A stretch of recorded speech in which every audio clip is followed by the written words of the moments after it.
This is the second video in the series on how to make pattern end grain cutting boards. In the first video, I'll put a link to it below, I covered off all of the basic techniques needed to make a plain, a non-pattern, a single species end grain cutting board. In this video, we're going to start with a really basic pattern, one of the simplest patterns I think that you can make, and it's a variation on a basket weave. Now I'm going to be starting with this 2-inch 8/4, I believe it's called, arc at me, 50mm rough sawn timber, and I've got ash, cherry and sapele. So I'm going to get these planed down or milled down, planed and squared and thicknessed, excuse my compressor, it's a friend, so that I know exactly what finish size my timber is going to be, and then I can work out how I'm going to cut it up and what sizes I need. So I've got all my timber planed and squared and thicknessed down to the same size. The finished size of this timber is 47mm. My criteria for selecting this timber was colour and the fact that it's dried and acclimatized and ready for use. Now I say I've chosen the timber only on colour. I haven't taken into account hardness and the difference in hardness, and that is something that you need to think about, because if there's a great difference in hardness, you might need to adjust your sanding technique a little, but we'll circle back round to that later. Not necessarily later in this video, might be in the next one. So the sandwich is a piece of ash in between two pieces of utility, and on this board a piece of cherry in between two pieces of ash. Now I need the finished size of the sandwich to be a square, not rectangular, a perfect square, and I'm targeting 47mm because that's the finished thickness of my timber. Highlight size, the thicker you make the highlight, the chunkier the feel of the pattern's going to be, and I like the highlight to be a little thinner, so I'm going to go for 5mm highlight.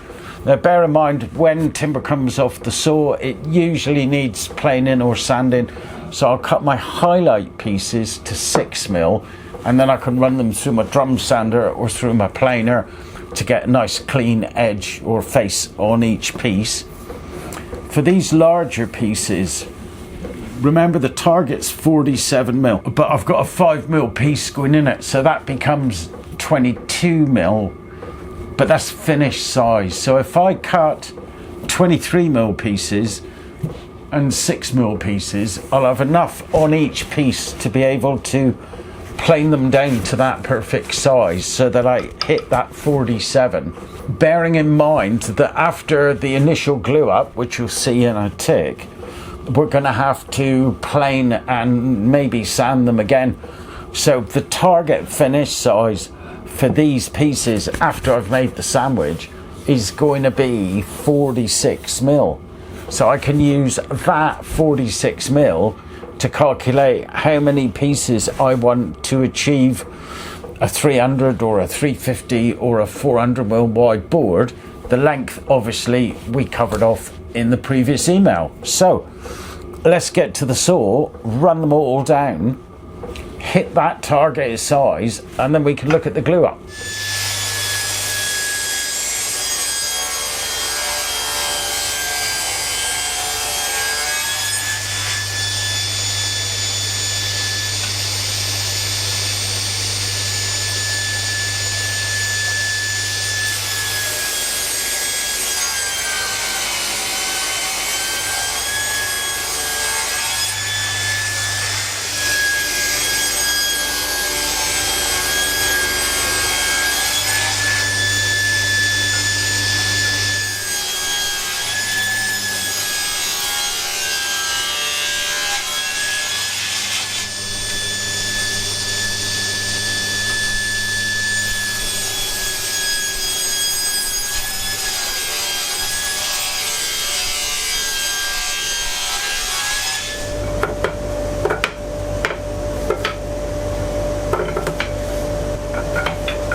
So after all of that planing and cutting, or cutting and planing, we should end up with our sandwich.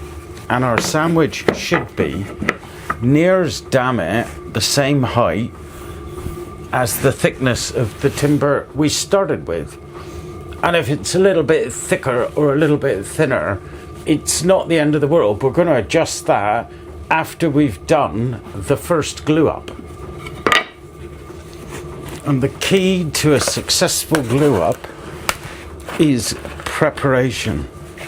Get everything ready, including making sure you've got enough glue in the pot.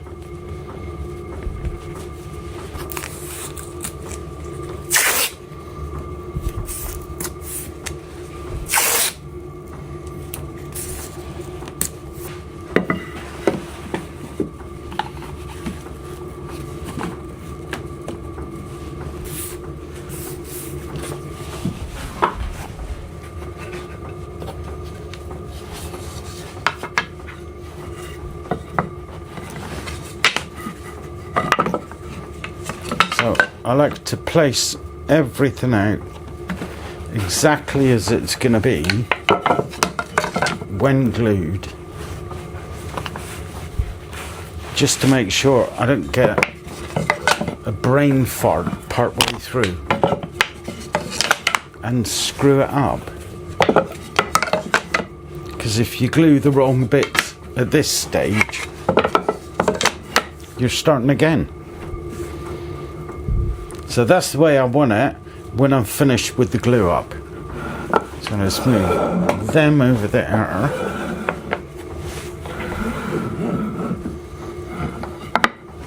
Then I'm going to put those to one side.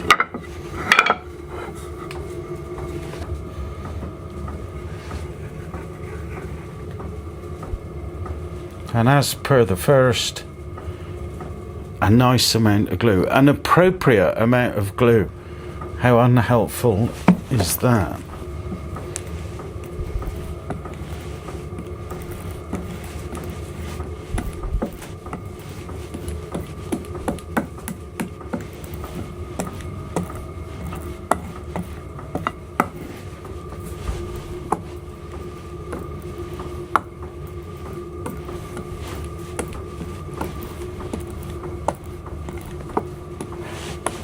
That one felt just a shade too thin.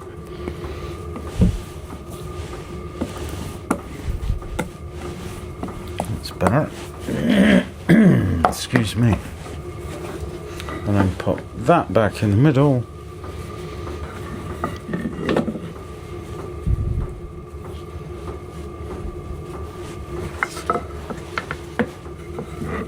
A lovely cheese and piccalilli sandwich.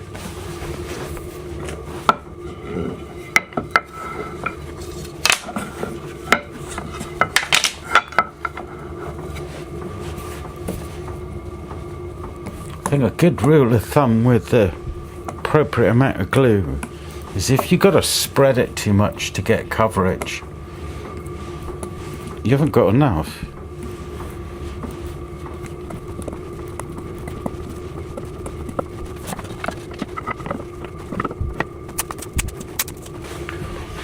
Calls. These glue ups call for calls to keep everything nice and flat. And these little clamps I'm using are the cheapest I could find on Amazon, because this is all I need them to do. Just stop everything from riding up and moving when I apply pressure to the main clamp. So I'm not putting a lot of pressure on at the moment because I don't want to impede the other clamp's ability to squeeze them all together. Just enough to keep it flat.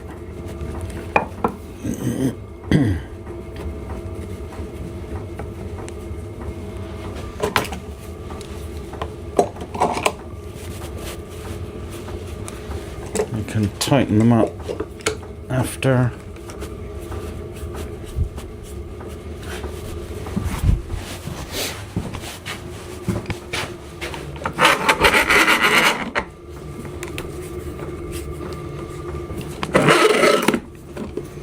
And as I'm doing up the main parts, I'm looking for squeeze out on all the joints, because when I get the squeeze out, I know I've got glue everywhere that it needs to be,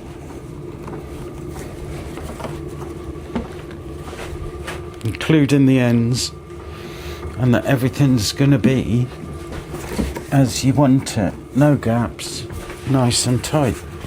Quick wipe off the excess, then I can set this to one side and do the other board. So it's the morning after the night before and the glue's dried, so we can declamp it and give it a good scrape.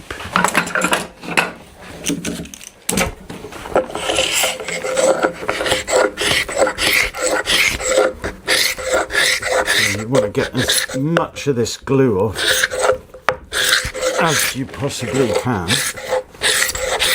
So we start with nice flat boards.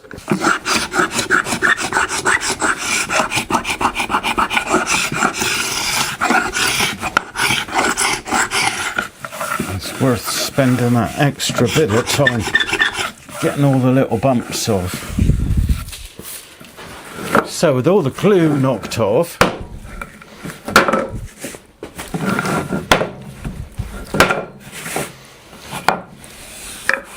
knock them apart and just make sure the sides are clean, because we're going to use one of them as a reference face up against the fence on our planer or jointer.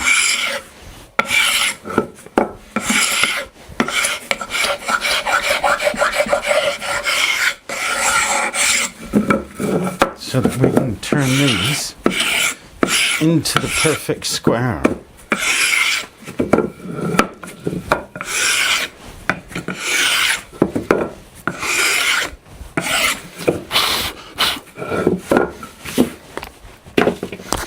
And what I'm going to do is use this side as the reference face up against the plane, and then take off as little as possible on this side, because I don't want to lose too much material.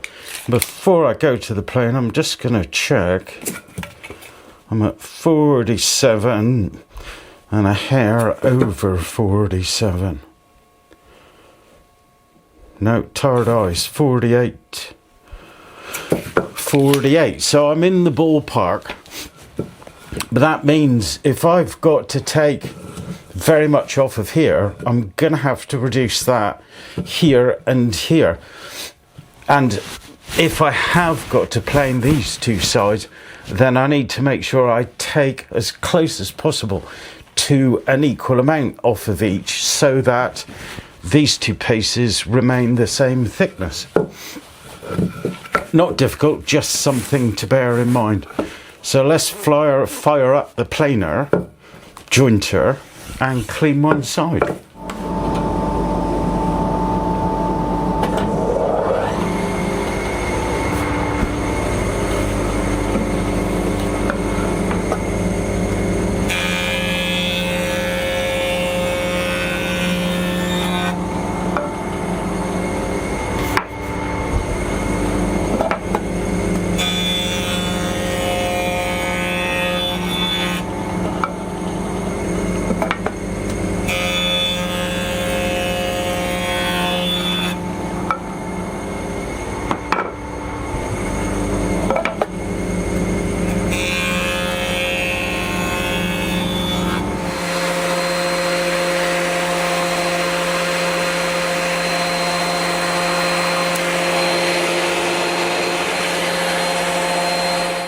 So all of our pieces are now perfectly square, clean, flat, and ready for glue up number 2. So I'll pop them over there. Get my clamps out.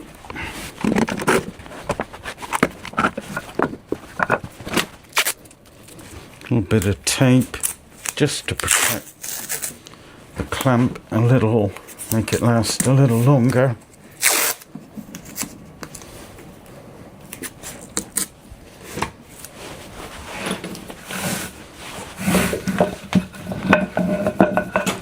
And then I'm going to take my pieces and arrange them as I want them to be after the glue up.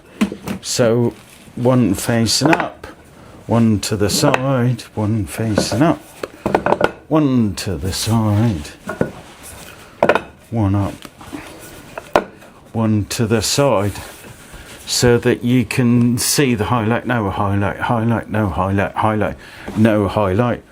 And I know that seems really obvious, but it is so easy to make a mistake at this point, and then you've got to cut it up and start again, and that's not fun. So set that piece to one side, turn to the left, turn to the left, turn to the left, turn to the left, turn to the left, glue them up.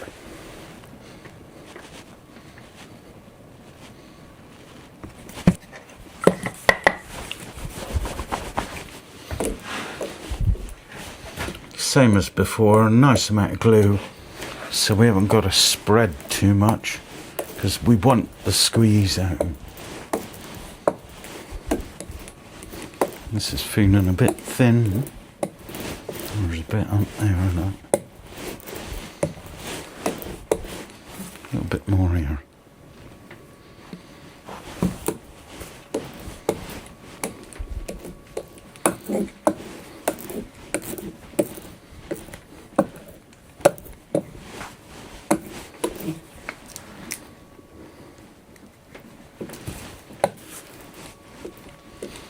Always better to have too much than not enough. Now, turn to the right, to the right, to the right, to the right, to the right. Final check, highlight, no highlight, highlight, no highlight, highlight, no highlight. Cool. And again with the calls, I'm afraid. Need it to be nice and flat. We're looking for a squeeze out on every joint, all along every joint.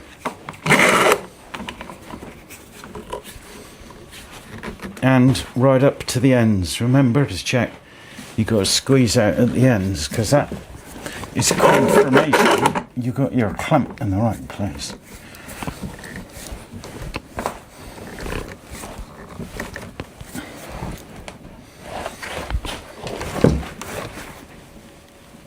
Looking good.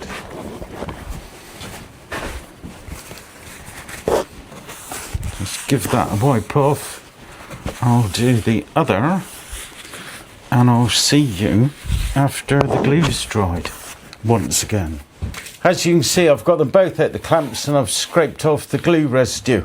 And now I want to flatten both sides so that they're ready for the third and final glue up. But this flattening I need to be really, really careful with. I want to take off the absolute bare minimum so I don't destroy the pattern, or affect the pattern rather.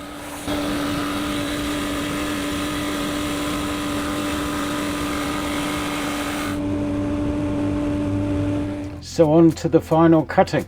And yes, you probably guessed it, Muppet Boys forgot to turn on the mic again. The first thing I'm doing is cutting a square edge on one side so that I can then measure back 42mm from that edge. Finished height of my board is going to be 40mm, so if I cut 42, that gives me 2mm allowance, a mil either side essentially, to be able to flatten, sand and smooth after the glue up. So I've got a stop block clamped onto the side of the fence, so that I can push the board up against the stop block, and then when the pieces are cut, they're not trapped between the fence and the saw blade. Much safer way of doing it.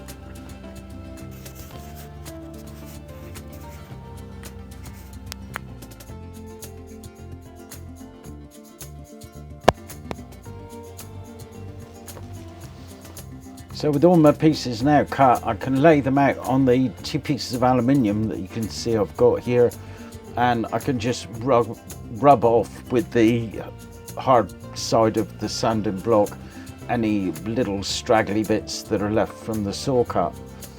And once I've got them all clean, get them all the right way up with the end grain facing up, and then turn over each alternate piece so I can see the pattern. Then, exactly the same as I did in the first video, spread a generous helping of glue all over the side grain so I cover every single part, and then I can turn them all back up facing the right way and clamp on my cawls after, of course, I've squared everything.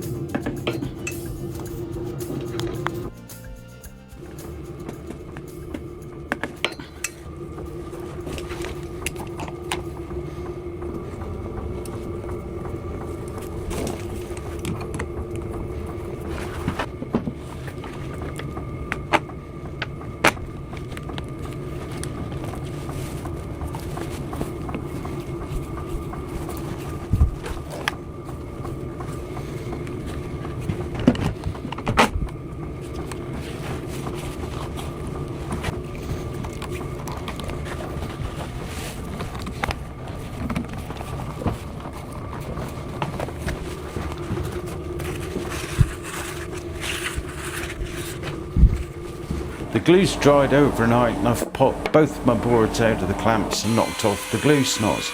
I'm going to take exactly the same approach to flattening and finishing these boards as I did with the board in the first video, which means I'm going to put a small round over on the back edge, pass it across the surface planer, real light pass, so I just take off the bare minimum to clean and flatten it.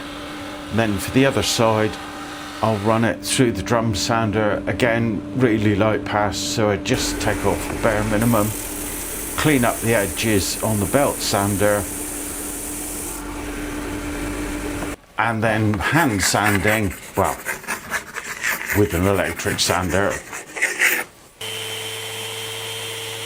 I'll use 80 grit all over, then 120 grit, and then 180 grit. This is the method of handle cutting that I currently prefer, using the spindle molder. I don't use the spindle molder for anything else at the moment, so the setup is pretty darn quick and simple because I've got the fence exactly where I want it. I use the same head. All I need to do is pop the head on, set the height, and as I've got a 40mm board, the handle height's 20mm. And in order to make it as safe as possible, because this thing scares the life out of me, I've got these 2 pieces, so a little insert to go into the sliding table. The sliding table's locked. Then I take my board and I mark 50mm in. It's approximate, it doesn't have to be exactly 50mm, just there or abouts. And then I line that up, the little mark that I've just made with the edge of the fence, and I set this side.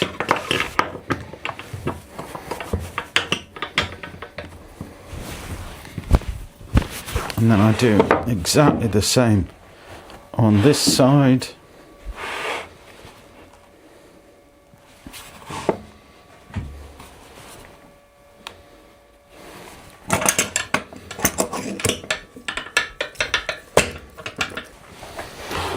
And then I can insert nice and carefully into the cutter head and then move across the fence to the other stop and then withdraw. Now, I can't think of any other way to do it on the spindle moulder or the shaper, but I'm really hoping that Steve from the Extreme Woodworker is watching, because he's, to me, a spindle moulder god.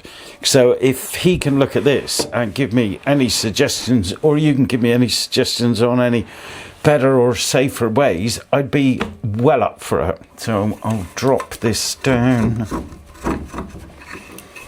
for a bit of extra protection, and we'll fire it up.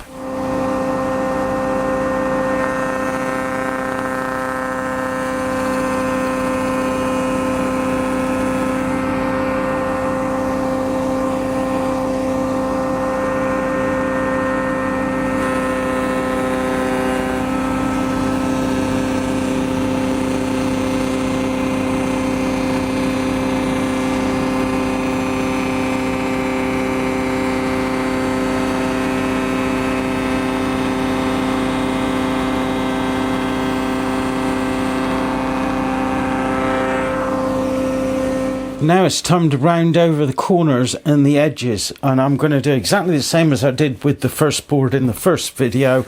1.2mm bit all the way around, and a 2.4, I think it was, 3.2 on the corners. But on one of the boards, another board that I've been making along at the same time, I'm going to put that 3mm bit all around the edges and the corners, just so that you can see what it looks like with the larger round over, and what I mean by it looking a little bit more traditional, maybe a little bit more old-fashioned. Once I've rounded over all the corners and the edges, then I'll give it a light sand and then a damping.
And then once they've dried from the damping, the final step is to go over every part of the board with a bit of 240 before we hit it with the oil.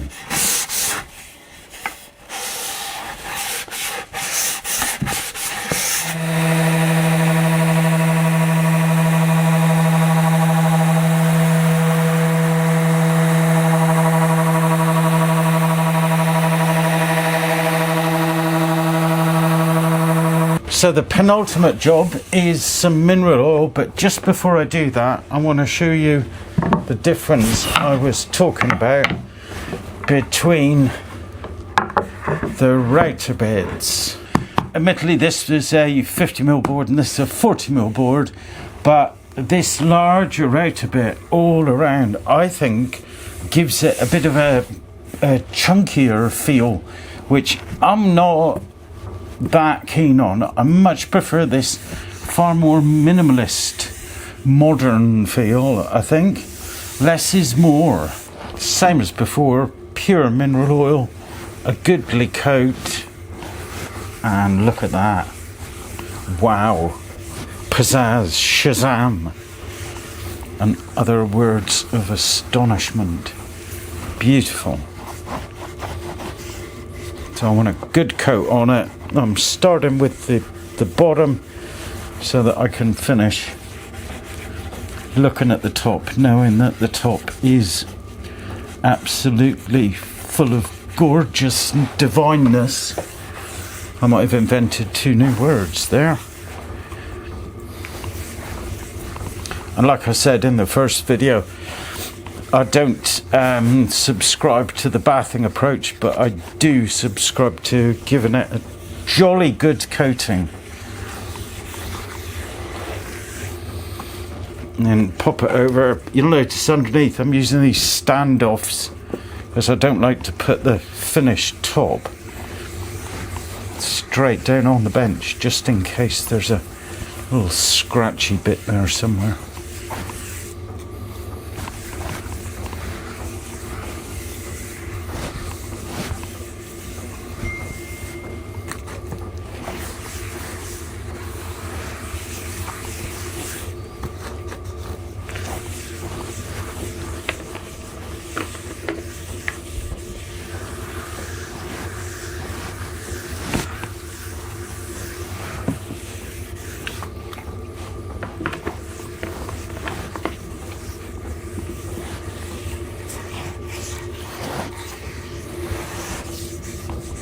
And final job for this batch of lovelies is, as per the first one, oil and beeswax solution.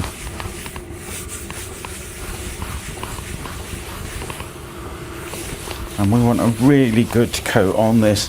You don't have to worry about putting too much on because the board will only absorb what it can, and the rest will sit on the surface and can then be wiped off with a bit of kitchen towel.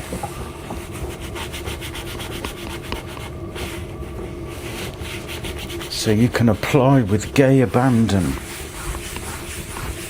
We want it to have a really good coat because this is the product or the finish that seals the pores and also gives it that sheen, so it gets that lovely fresh look and feel.